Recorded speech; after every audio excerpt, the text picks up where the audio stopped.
Good evening and welcome to the pit lane. It's time for Picko's Pitwalk. It's late. It's taken a while to do this. It's 8:45, so we're just gonna go on with it because I know that at the end of this there will be a pint waiting for me eventually. So let's start with that. Thomas BMI just over there. Good day for them. Nico Muller P6 finished where he started. However, it could have been a bit more. He had that puncture on the first lap. He had to come through the pit lane and lost about 7 positions there. But in the chaos of this race, he's disappointed that he could have got more, but still happy to get some points. And he's actually now top of the group of Swiss drivers. He's ahead of Boemi, and then Mortara's just underneath that. So nice little group of Swiss drivers in the middle there. Lucas was very close to scoring his 3rd point of the year. Alas, it was not to be. He finished in the same number as car number 11. Also out playing some absolute German tunes, seems like. They were playing Euphoria yesterday. They're playing some German it's sort of like them quirky bangers, like guilty pleasure songs sort of thing. That's what it feels like to me anyways. Right, let's talk about Mahindra, because what a fantastic day for them. 4th and 5th, incredible. From where they were at the start of the season to where they are now, they are so chuffed. They weren't expecting this after qualifying. They were 14th and 16th on the grid, and to end up 4th and 5th is absolutely incredible. I think it's testament to how the race was today. It was absolutely chaotic. De Vries said that the right calls were made at the right time, and credited Edo to that as well. Edo helped with one of the tech mode activations. So yeah, they worked well as a team, and that proved today because they got 22 points out of today, which is fantastic and means they have been saved from last place in the championship this year, which will go to ERT unless they get a 1-2 tomorrow or something like that. Well, they need at least a podium tomorrow. Jack, we're on team. Come on, speed up. We're wrapping through this. Spoke to Dan Ticktum. He said that he had a torque cut in qualifying, which basically means, when they go over the power levels, then they get disqualified because they went over the power levels. They've now got a system in place so it cuts the power to make sure it doesn't go over. The thing is with the team, because we know what the powertrain's like, it happens here more than anywhere else up and down this pit lane. And it happened to Dan in qualifying today, which means that he lost his best lap because he thought he might have had a shot potentially at the duels, and that's something that he's looking forward to tomorrow. He thinks that they can get into the duels, and the way that the race is tomorrow, because it's only 34 laps, not 37, they think that there's a solid chance of them, if they get the qualifying right, they might have a shot of points. But it's not going to be enough because Nico Muller's put a shift in at Apt, and Mahindra had that fantastic day today. So it looks like that this team are going to be first in the pit lane next season. Alas, it is how competitive Formula E is, and next year they've got new hardware, and hopefully that'll be good for ERT. Right, let's continue down to McLaren, and Sam Bird managed to get some points after the whole kerfuffle at the start. Obviously there was the incident between Jake and Robin. We'll get onto that later on. But Bird was sort of the innocent victim in that, in that he just had nowhere to go, and so just had to sit there and wait. One thing I quite like, Jack, if you want to have a quiet look at it, you can see it says round 15, round 16 with GBR on it. So it's a nice little touch from the McLaren lot. Birdie got back into the points, which was solid at the end of the day. Hughes had to avoid basically a concertina down at turn 1, and so decided that he'd put his car in the wall for the second time in about 4 hours, and it broke the suspension again. So yeah, no, unlucky for Jake, but yeah, we'll see what he can do tomorrow. Nissan, and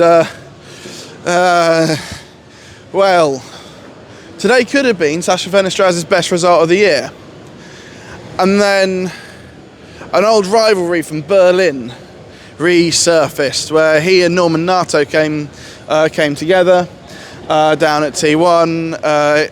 Sasha was given a 5-second penalty for it, which dropped him from in the points down to 14th. Ollie Rowland had an incident at the other end of the start-finish straight with Antonio Felix da Costa, and that was it. I did find it low-key rather interesting how the 4 title protagonists that weren't the big ones all had some sort of accident today, and all very quickly within each other, because there was, I don't know whether it was the same lap or the following lap, but you had Jake and Jev come together down at T16, and then you had Da Costa and Roland come together here at T20, which is quite interesting. So yeah, Nissan, not the day that they wanted.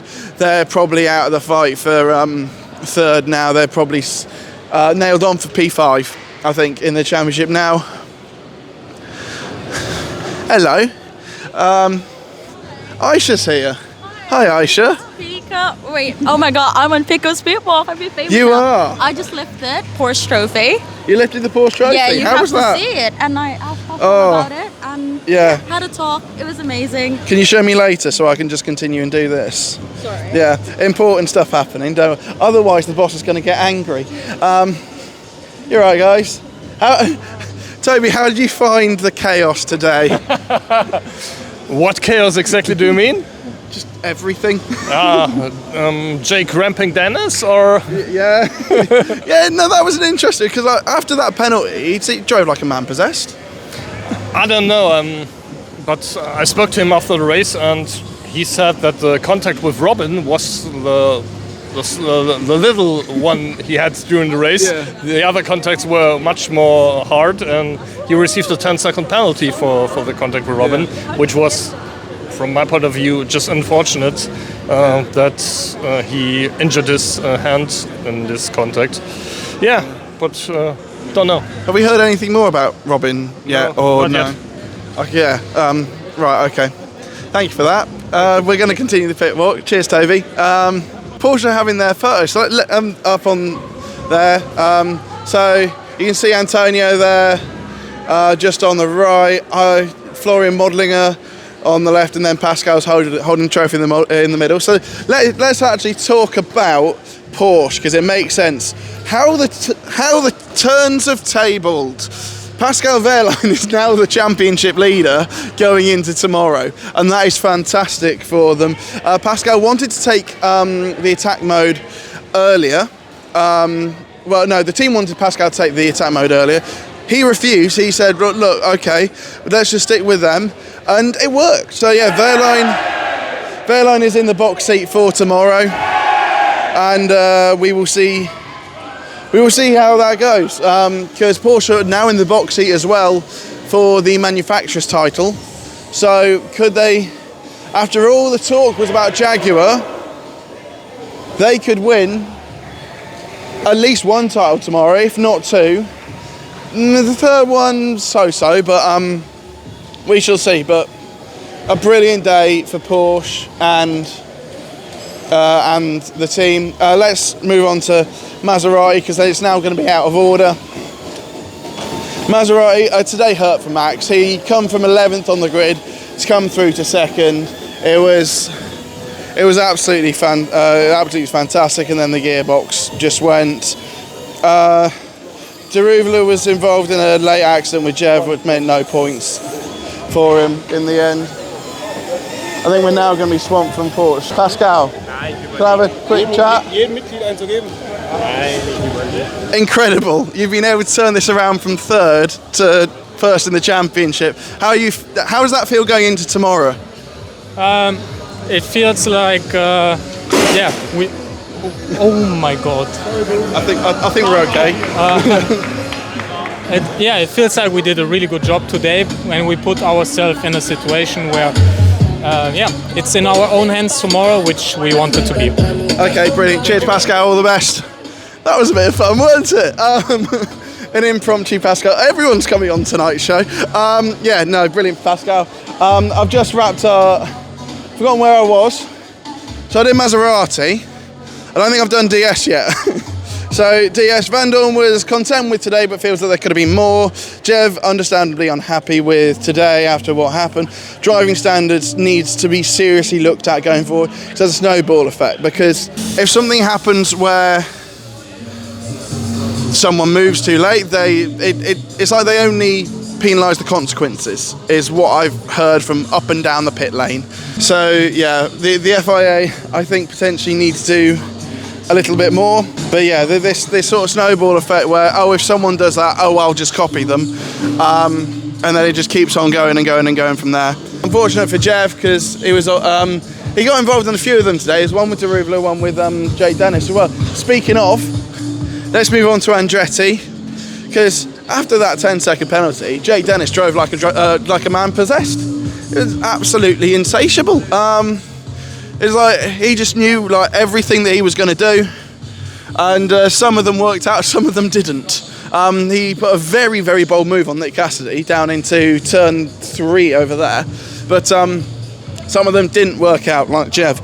So yeah, thinks he had enough of the car alongside Robin in the first lap accident. He didn't even know with what happened to Jev that Formula E cars could do that, because you go side by side and it's like, yeah, okay, they bump a little bit. No, apparently they can mount each other now. But yeah, his priority after the penalty was just to help Norman with everything he could do. Norman had a great day up until the accident with Sasha Fenestras, and yeah, he was very, very vocal on the driving standards as well. Right, we'll move further out, because we sort of diverted in when we got to speak to Pascal, which was quite nice. Mitch Evans, Jaguar, second. He was disappointed with the way that they approached the race. Believe they had the tools to win today. Nick Cassidy, I think it's a very solid recovery, and it puts tomorrow into a really, really exciting light. For me, this is the most exciting season finale I can think since season 3, when we had Degassi and Boy. Actually, Jack, if you just point up to the top of the thing, you can see a little cactus. It was dancing a couple seconds ago. It's got a Jaguar little thing on. I'm hoping that moves again. There it is, it's moving. Look at it, it's having a little dance. Because these guys are still in the box seat for the team's championship, but the drivers, it's possible. Nick's only 7 points behind, Mitch 3. It's going to be extremely, extremely exciting tomorrow. You have to feel for Nick. What could have been after those attack mode issues? He couldn't activate her on 2 occasions, which is a shame, because so it means that he only had one sort of free, because you can only activate it 5 times, and you have to use it twice. So it might have been that last throw of the dice. Otherwise, he would have been disqualified. Anyways, let's move on to Envision. Buemi said that he led the race for too long today. He should have passed the win. Should have passed the lead over, because he couldn't hit his target after that. Believes the car was built for this type of circuit, these sort of twisty 90-degree corner tracks. Robin, we didn't see any of him in the media centre. That's because he has gone to hospital. We don't know what for. We don't know whether it's the wrist again, but we don't know whether he's even going to be racing here tomorrow. So get well soon, Robin. We're all thinking of you. And I think we're going to leave it there. What an incredible pit walk. We managed to speak to Aisha, Toby, and also the champion-elect race winner, Pascal Wehrlein. What a fantastic pit walk. We'll see you tomorrow. You cannot miss tomorrow. It's going to be so, so exciting. Find out where you can watch it, because, oh my God, I cannot wait. See you then.